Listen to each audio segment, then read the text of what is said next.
but have recently said we should get our food service to St. John. And so I want to make sure that St. John really you your purview and that they're linked into all the things that we're doing in other cities. We were aware that we anticipated some of that stuff. Right. You know, if you guys have meetings or like acting lab, it will be very beneficial. We do all the see we have area student meetings and yes, ma'am, we have those conversations. Thank you for aware of all this.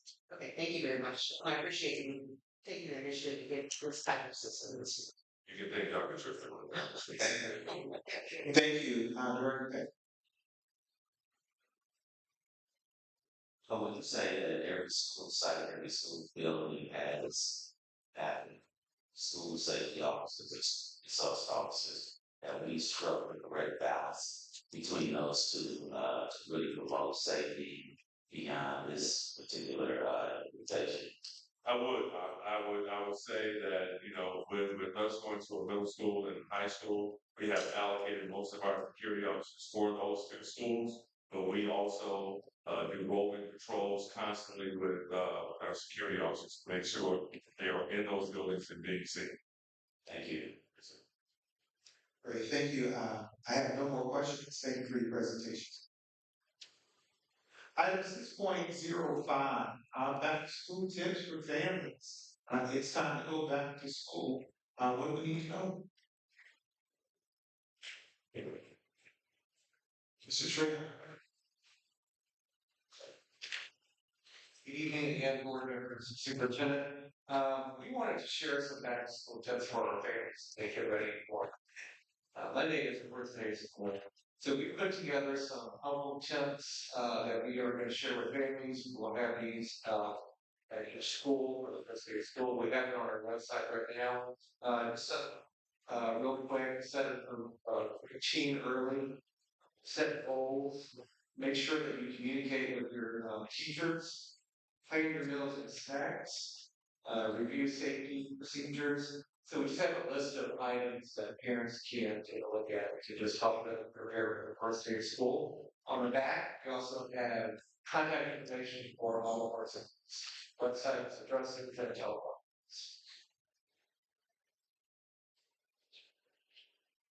This is absolutely beautiful. How will this be distributed to families? So we're going to have hard copies by the first day of school. It's actually on our website right now. We created a special back to school website. And so we've been pushing that information out through our newsletter. And it's a direct link so that parents, when they go to our back to school page, they have information on enrollment and registration. This information is up here as well. Each school has their individual uniform policy. With their, if you click on to the right web page for back to school, you'll have all that. Great. Thank you. Mr. Gonna call for any questions or comments? Yes. Um, as a parent and school district, I find this information to be very, very helpful. Our children need schedules, they need structure. And sometimes those parents be always have got all the answers parents are physical. So, this is great along with the hour of school because I'm not perfect. So sometimes I don't know when school is I just know when the bus get to my house. So this was great. Thank you. Thank you for it. Thank you. Other questions or comments? Yes, I have a question. Good evening. Good evening. I have gone to the website. I noticed that there is a dress code. However, I know the last 2 years, uniforms were given out to the students. That's not happening this year. Is that correct? Yes, ma'am. Okay. For the high school, I haven't been able to find it online. And if I have someone can direct me exactly what is the dress code because I don't see it. I know in the past it was the khaki pants or either the blue pants and the Normandy shirts, either the green or red. So, and if they are doing a dress code, or they still require the same uniform shirts as last year, or That, however, Yeah, I think that Ms. Page is the best person to answer that question. she is a person this year. And she was told by another student. They don't have dress code. And I knew that was right. Yes, ma'am. To the board, to our superintendent, to our families. The information was sent out, but just let me say it will be the same as it was last year. Our freshman year will be, everyone will have khaki, but our freshmen will be in red. Our sophomores will be in gray shirts. Our juniors will be in green, and we give our seniors an offer as we did last year of black, white. So khaki pants and red. Khaki pants, freshmen, red polos, and we have gray polos, same as last year for our sophomores. And our juniors will have green, just as last year. But we also thought that our seniors last year, when I came in, that they should have an option, black or white. So they will still be identified as a senior, whether they're in a white polo or they choose to wear black. We felt like they should have that opportunity to do so. And I felt like that this year, there was no need to change. You know, it was well driven. You know, we just have to force it out. Thank you. Other questions or comments?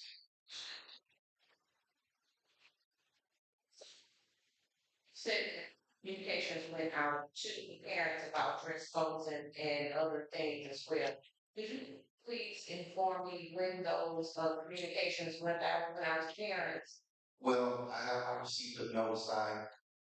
As an administrator, we're supposed to send our information to the Board of Education. And July 5th, I sent a letter to the families, as well as I sent out information to the district in regards of the uniform policy.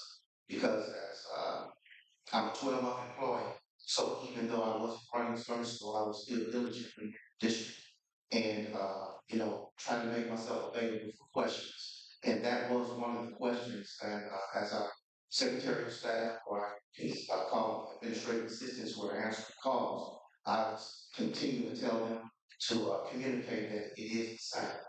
So And my other question is, how are we planning to communicate changes with our parents? Because it is school starts in a couple days, like 4. And today is the first day that I ever seen this. So that being said, every parent does not have, may not have the capability to go on the website. They may not receive an email in time.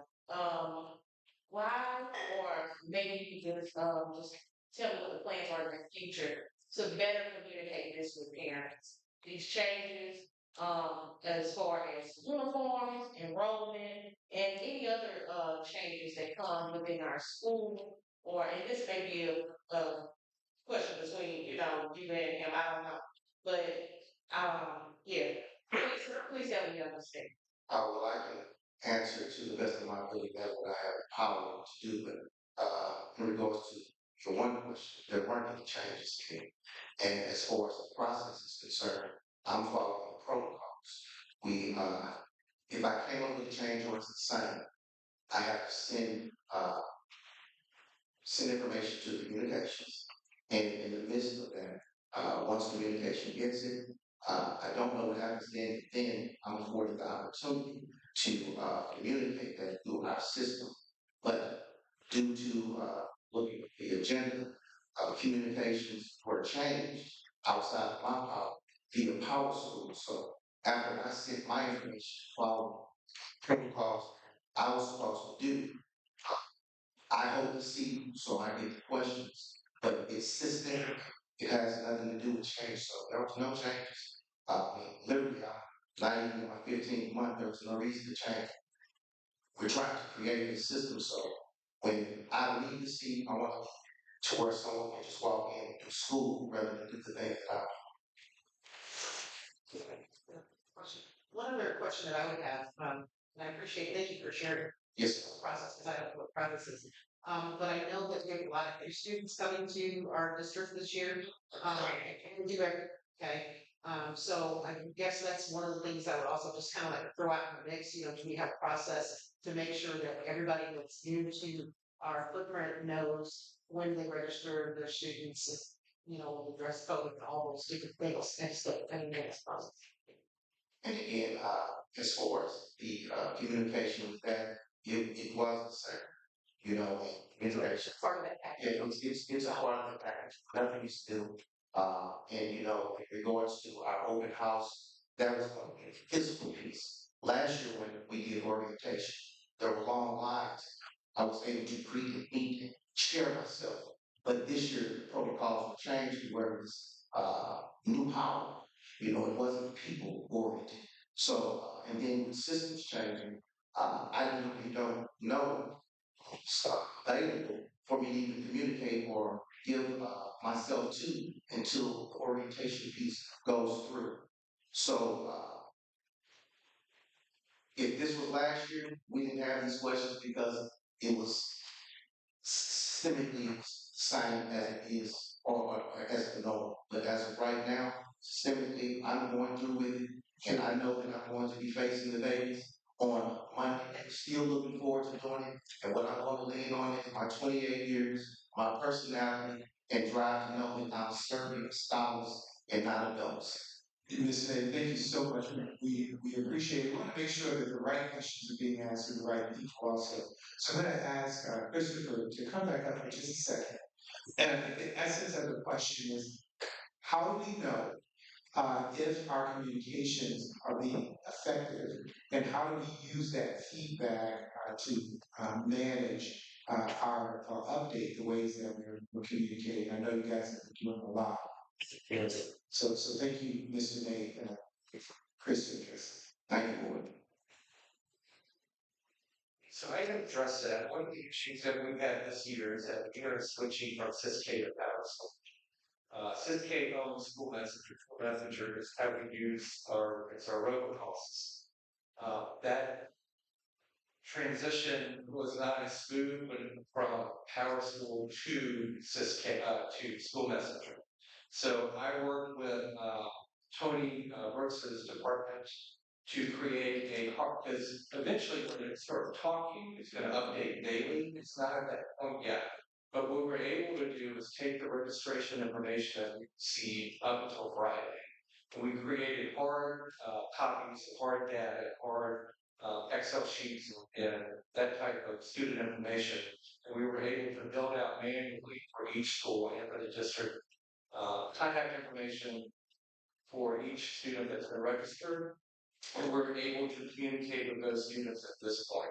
Once Power School starts talking to School Messenger, that is going to be updated on a daily basis at about 8 o'clock in the evening. So anytime moving forward, we send out a message, either a robocall, email, or a text message using School Messenger.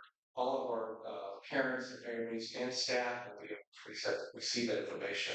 We put in a help ticket with Power School. We expedited it at ASAP so that we can begin communicating through School Messenger to our parents. In the meantime, what we've been doing is we have a communication list from last year for our students that we use for our newsletters. So we're able to communicate to that group. That group we still have access to. So the information that we had for SysK, that data was removed when we divorced from SysK. So we don't have access to the old list from last year, but we do have it using our newsletter. So we're able to communicate to that same list. So that's why we're communicating information, talked about registration in July. We've had communication of parents through our school newsletter, the Normandy Connections. We send out special messages through that newsletter as well. Really focusing on our social media, our website. I understand some parents may not visit our website. So we're trying to push it out as much as we can. Once we get the School Messenger, we'll be back to 100% being able to communicate with families. And I'm hoping that that's going to be by the end of the week. Thank you so much. You have a further question?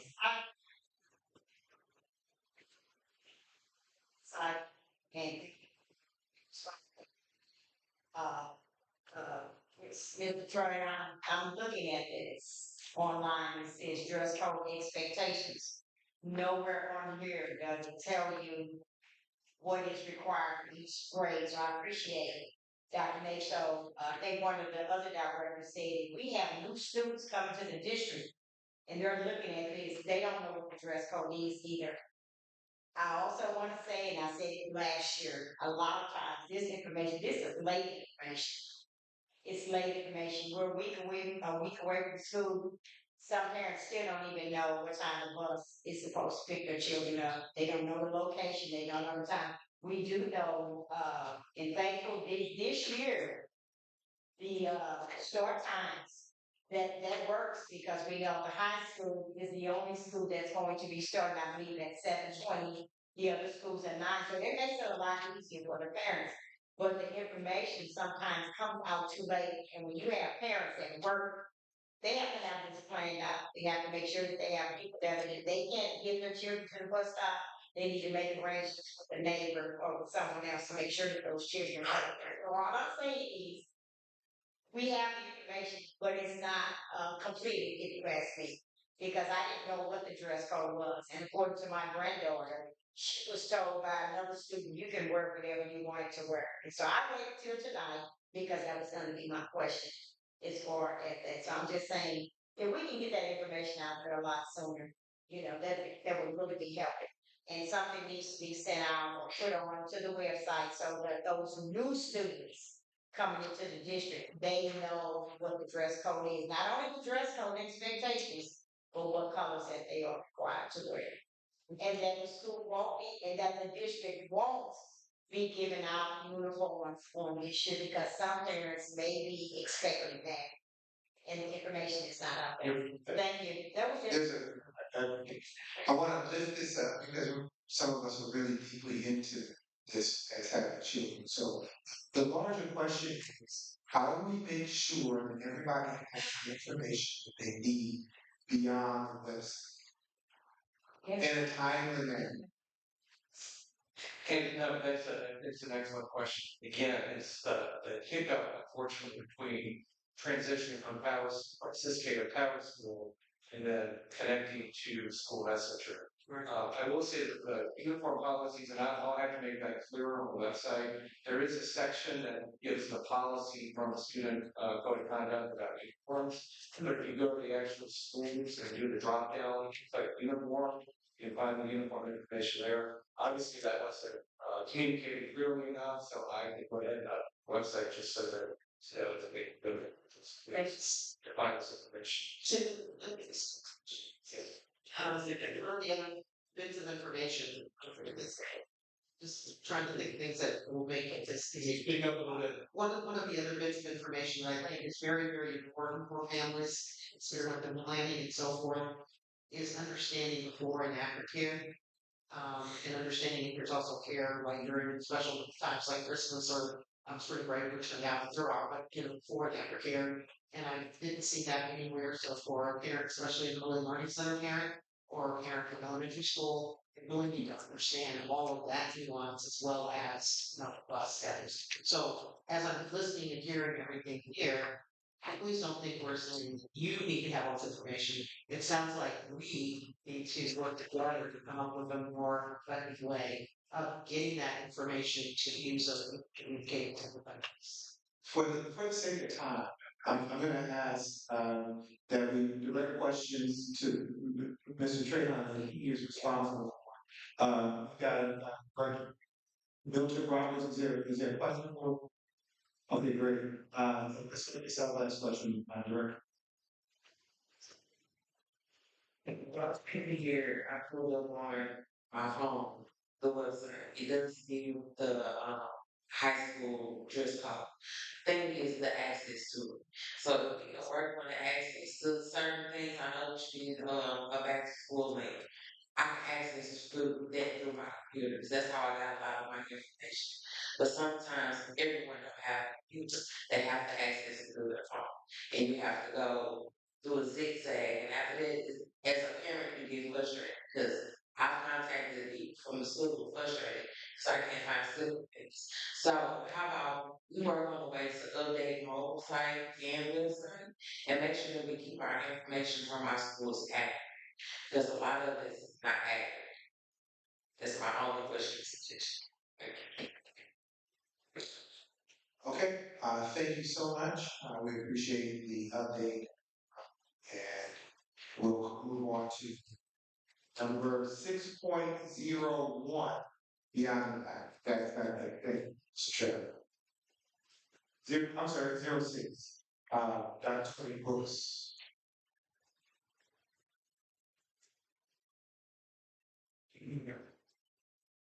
Good evening, Dr. President. Good evening, Board of Education. Good evening, Normandy Schools.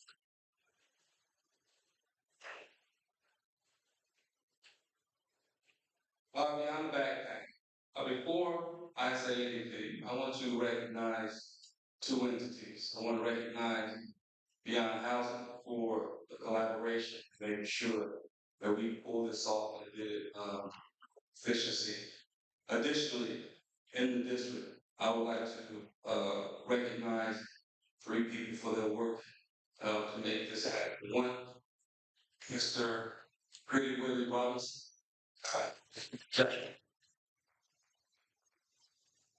In addition, Mr. Al Dixon, he was there from start to finish as well.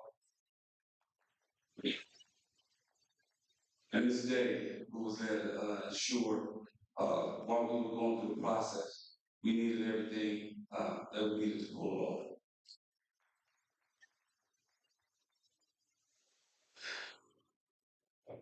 We started this process in the spring, a meeting, and really trying to narrow down what was important, the things that we wanted to do, learn from our mistakes from last year so we could have a successful event.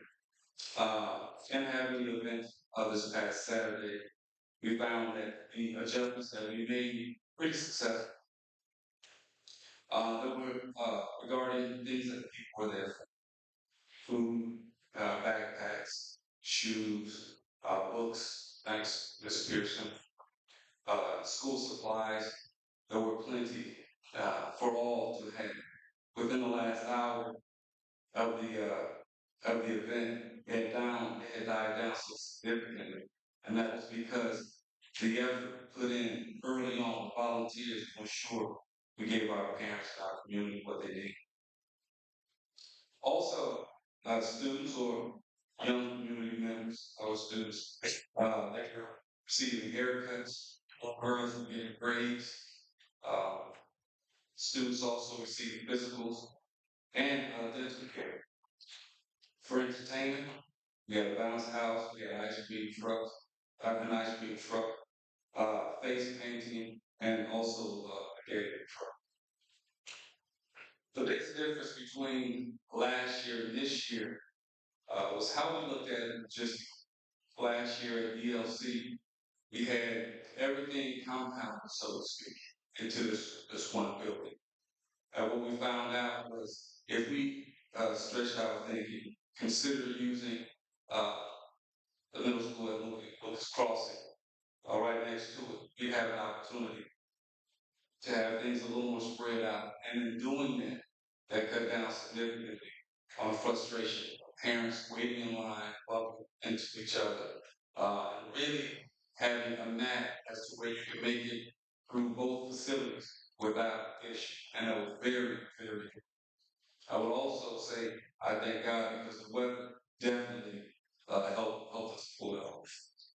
On one side of the building, on one building we had shoes, the other food, the other building we had backpacks, haircut, things of that nature. And we had a multitude of activities outside as well. So using both spaces really, was the biggest difference between last year.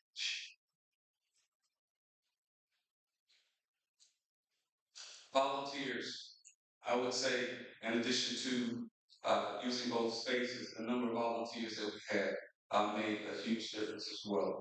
I talked to Mr. Nate, who talked to Coach Davis, the AD at the high school, had students there actually working, volunteering in their sports attire and getting community service hours early on before the school year starts. So that's something that we want to continue to have. And that we have things. Let's make sure we think about our students and their need to get these community service hours, and not wait until they're senior. Let's start this process as a freshman coming into the house. So volunteers were very, very, very significant in us pulling it off. Also, we had several community partners in the house, and these are some of the partners that we will have in the building. With some that were just really there, meeting our parents, our guardians, and working with them, providing different opportunities to give resources and building relationships, so that when the school year begins, they'll have a number, they'll have a name that they can call on to get additional service.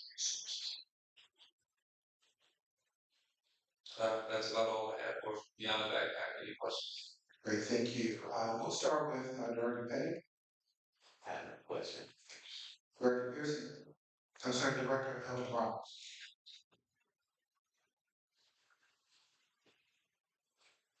Director Pearson. I happened to be one of the vendors in County Baby. I came to the events with 750 books. I was out of books by 11, 15. Yeah, I know it's going to 10 o'clock. So, it was a great event. It was good to see the families come out, the resources that they needed. The usage from both buildings was great because you don't have everybody cramped up. When I pulled up, the line was all the way in National Reach. And I can say when I left, it was almost good. Great job to the staff, especially our operations department. I had boxes and they would come and look while as soon as I emptied out the boxes. Security made sure that everything flowed well. The staff, even some of our board members were there. So it was a great event for our community. And we want to continue to keep this event and continue with the support of our students. Director Evans.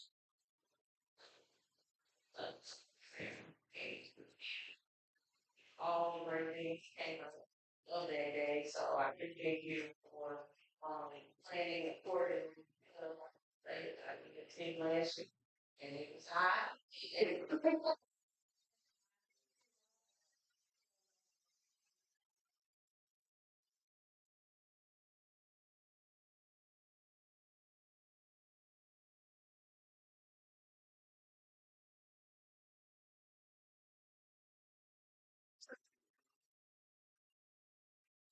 It was a great event. I just enjoyed the way they separated it this year, and it made it a lot light, the work, the load a lot easier for everyone. I believe there may have been about 200 volunteers.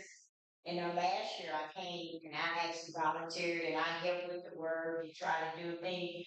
This past Saturday, I didn't have anywhere to fit in because I tried to volunteer. They said, we got it covered. I tried to volunteer. We got it covered. Dr. Leeson, I tried to help him out because I helped him on last year.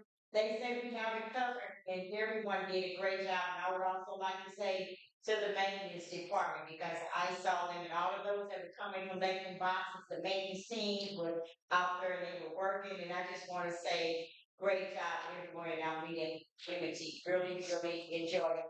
One thing I did say when I pulled up and the traffic was so heavy on Saturday morning, I said, Lord, if we could just do this and get this amount of families to come out to our board meetings, we have made. So whatever you did, maybe we need to use some of those tactics and get it here in the board meetings. That's all I have to say. Great job. Vice President Powell. Well, likewise, I'd like to say thank you for the work I had an opportunity to participate, and it was well organized. I remember the previous year when I got out of my car, people were packed like sardines. I was happy to help direct traffic, help get people across. This year it didn't have that. I think they told me that in the very beginning, you had a line at the very beginning, and people showed up early. I think I got there maybe half hour, 45 minutes after it started. By that time, all the problems were dissipated and everybody was going. And I do think adding that second building was huge because it didn't create the congestion trying to be in that one building. So again, yeah, I think, the operations staff and everybody that made this successful event because all I saw was smiling people leaving, carrying boxes of shoes. haircuts, all the things they came to get, they got them, and they went home happy. So when I see happy people, it's a successful event. Thank you. Thank you, Dr. Brooks. No questions. I do want to give a heads up to our board members that you've used up about half of your comments time for the end of the meeting. So with that being said, thank you, Dr. Brooks. Last thing before I go, I forgot to mention Community Impact Network. They were there and they were a partner in the school itself as well. Thank you, sir. At this point, we're going to move to item 6.05, code of conduct. 6.07. Let's see. The dyslexics kicking in this year. 6.07, code of conduct.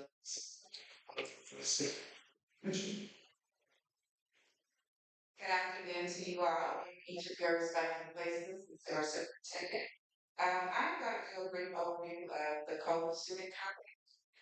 It's simply a document that addresses expectations for all students in terms of consistent and timely attendance, respect for people and property, appropriate dress, meaning uniform, technology usage, student publications, student activities, student records, and the right to appeal grievance processes.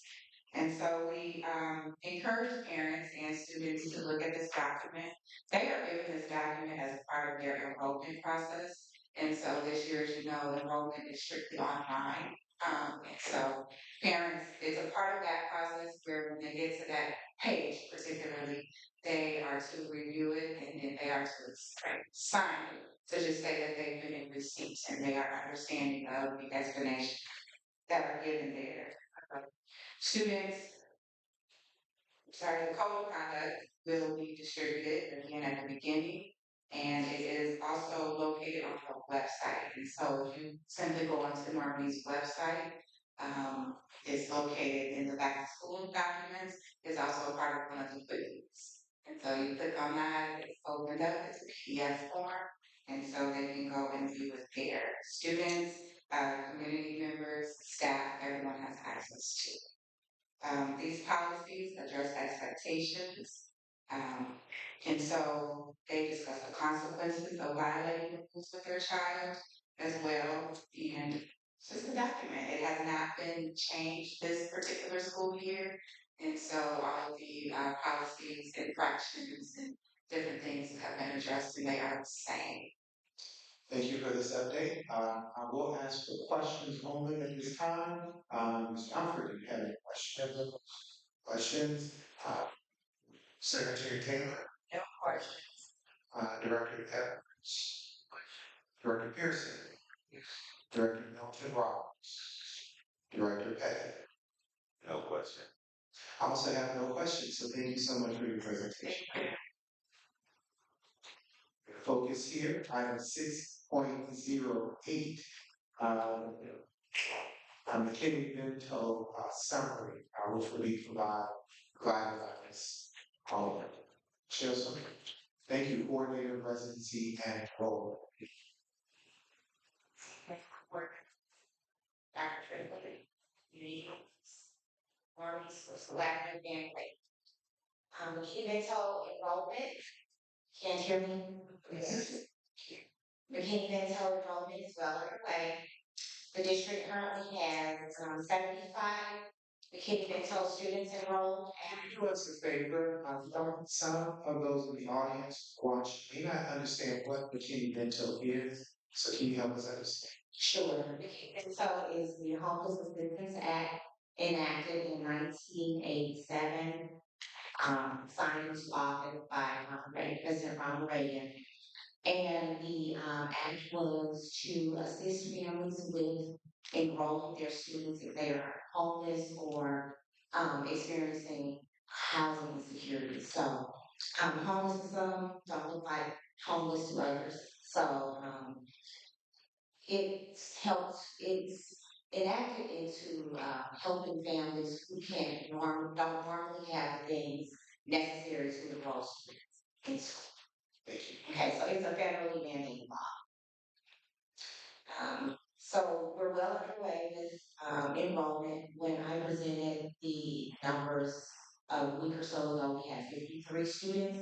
We currently, as of today, have 75 students enrolled into the district as McKinney-Vento and special, including foster care students, foster care as well. Last year we ended the year with 437 students, and we will bring two students back from outside districts because they're seniors, and we would like for them to graduate with their cohort. You said there were 407, 37, 437 yes, sir, students. yes. Last year we ended with 437 students. Thank you for that update and overview. We will ask for questions, starting with Director Petty. I have no questions. Director Roberts. Director Pearson. Oh, I'm sorry, did I jump over? Yes. Okay.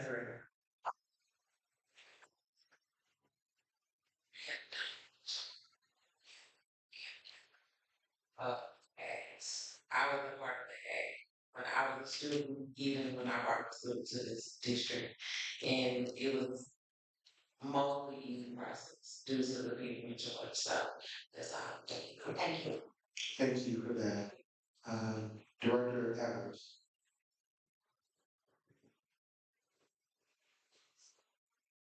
Question because in the report, it states that families were not understanding the new enrollment process. So how has that affected the enrollment of students? And what are some of the feedback that you can give us that may help in the future or your expected enrollment of students throughout the school year? I will start by saying last year and previous years, it was an open door policy, so families were able to walk in for appointments. I will say, nonetheless, it was chaotic. With the new system in power schools, families have 15-minute appointments to enroll their students in school, and it works now because the documents that are requested are uploaded prior to coming to the enrollment appointment. I would have to close my list at noon, and I still wouldn't leave the building until 7 p.m. with work to do once I got home. So I would say that this has really helped, Power School really has helped to manage the system and to streamline it. I will say that families are catching on because I am referring back to the website to have to do the questionnaire prior to. Previously, we did the enrollment and the parents went home to do the questionnaire. Now the questionnaire is done prior to coming into the enrollment, to the special enrollment appointment. So the appointments last maybe 15 minutes, so it's very easy. Now, I have a prediction of possibly maybe 300 students. Now, the families are a little perturbed sometimes because they have to do the new way, but there's no way for us to get around doing the new system. It gives accountability. It also allows them to manage the things that are shared with us, and as opposed to not being shared.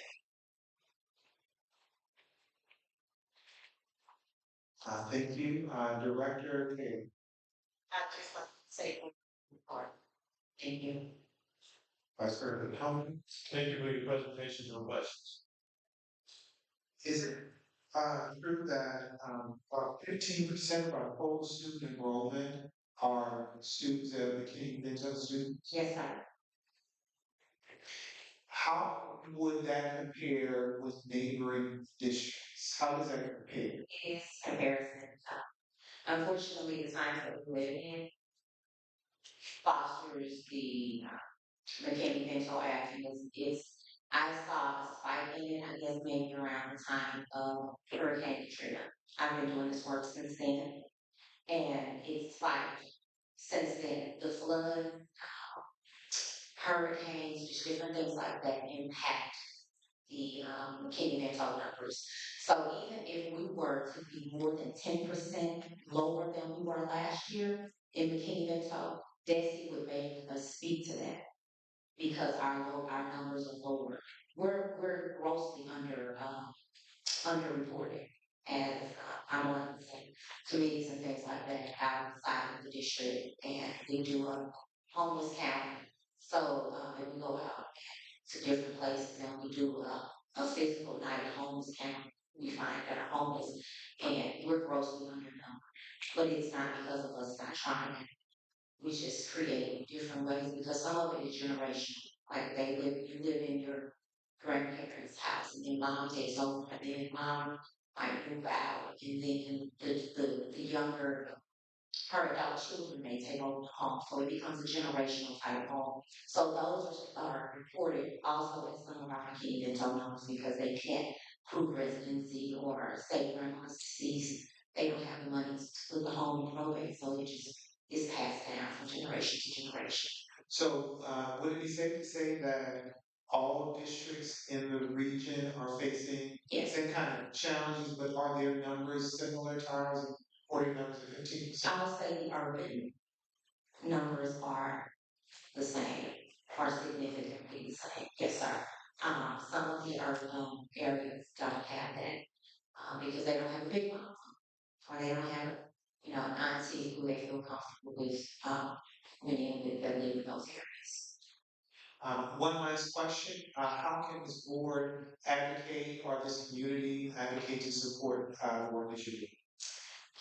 I appreciate your support. I had a situation and I spoke about that things the findings of it. And I appreciate that. So if you just keep doing work that you do, supporting the work that we all do. I'm here for students and families, and that's what I work for. I'm an advocate for them. I am here to keep the district in compliance. So if you can just assist me with that, support me. Thank you so much for your presentation and work. Thank you. Thank you. Item 6.09, Normandy Students Collaborative and in collaboration with the LEAD project. LEAD that will ask Dr. Tony Gorsuch.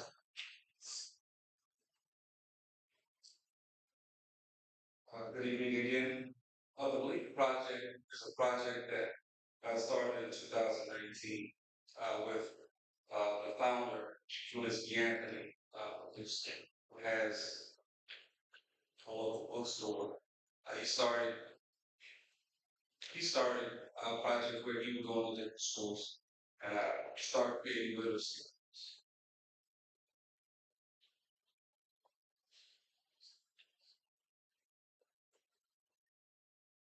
The purpose of these literacy labs are to help support the academic goals that we in schools are trying to achieve every day. So within these literacy labs, we're trying to create a love of learning, a love of reading, and also make sure that we have culturally relative literature in there for our students. Julius B. Anthony, he has created uh, 4 key points: mission, literacy labs, intimacy of literacy, and statistics. So understanding the importance of having this data to support the importance of these labs are also key.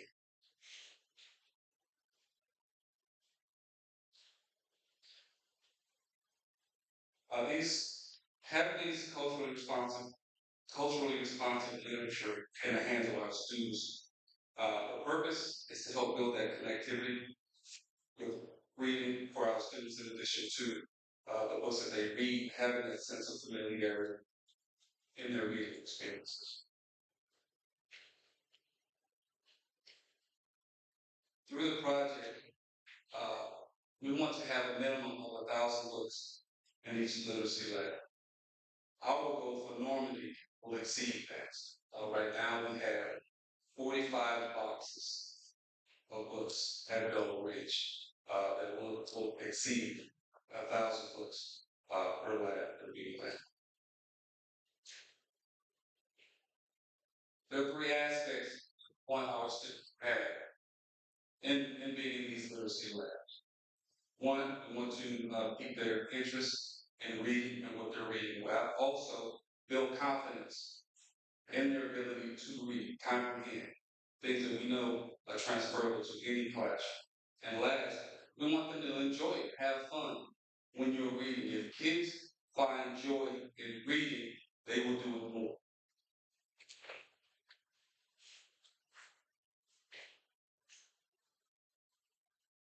And in Normandy Schools Collaborative right now, we have 3 literacy labs that we're focusing on.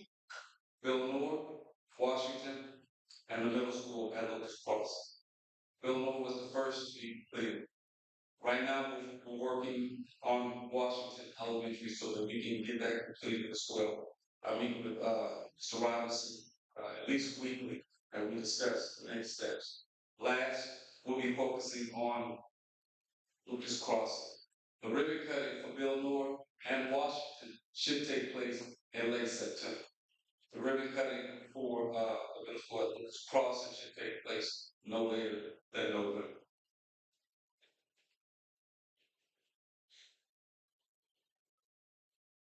Our goal is to have a positive impact on students' love for reading, which correlated to improved scores on district assessment. So we want to make sure that students understand what it is that they're doing in the literacy lab, that it has an impact on what they're learning in the classroom. That's all I have. Any questions? Thank you for your presentation. We'll entertain questions. Vice President Hall.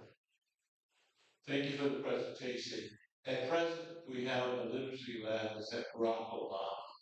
What information, if any, can you share with us around the effectiveness of that lab as it relates to the things that you just talked about? I don't have any direct information specifically about that one, but we have a total of 10 Rock Bomb being one of those. And the correlation with the data that I received from the LEAP project is that 80% of our students who are exposed, which is over 3,000 students in the local area, they show, and 80% of them are showing on standardized testing literacy. So it isn't specific to rock, but the data is indicative of what's happening in the area. It's reflective of what's happening.